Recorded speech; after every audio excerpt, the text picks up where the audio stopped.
की कराऊं चमंदिरावत जगमग दीप जले हो।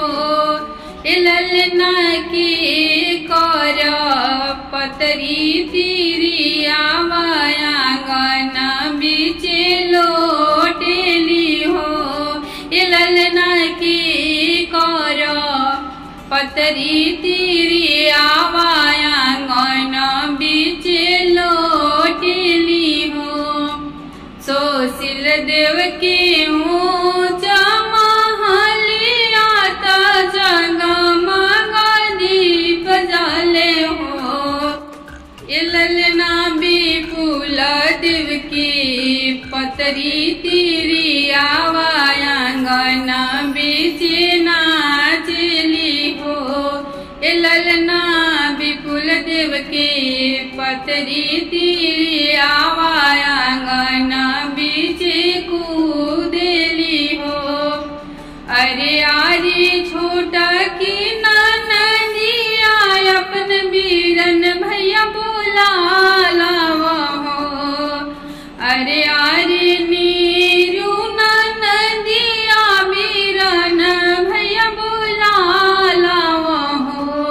ए ननदी महल में बड़े उनकर काम तो भैया के बुलाइलावा हो। ननद महल में बड़े उनकर काम तो भैया के बुलाइलावा हो। एक डेक कइली बहरिया दूसर डेग बहरिया नु हो। ललना तीसर डेग भैया हो बीरन भैया। ए भैया तो हर धनिया महल बोलावेली कुछ ओज काज बाणे हो।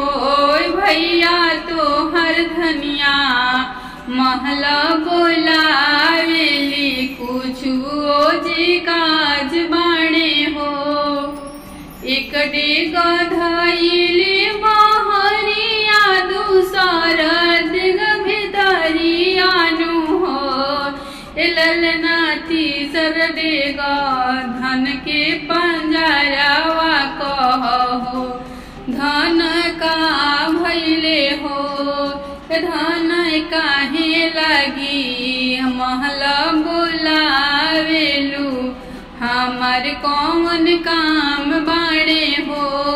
धनी कौन काम लग गईले हमारा से महल बुलावेलू हो। बैठी नाई स्वामी जी पलंगिया पर अवरु पलंग चढ़ी हो।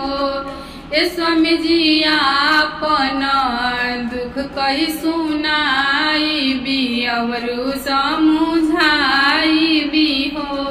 प्रभु जी आपन दुखवा सुनाई भी कही समुझाई भी हो।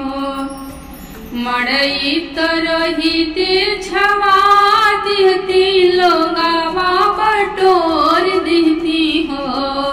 मड़ई तरहिते छवा देती लोगावा बटोरे देती हो।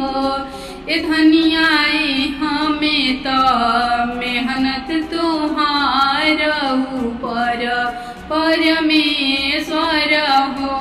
धनिए हमें तो मेहनत तुहार ऊपर पर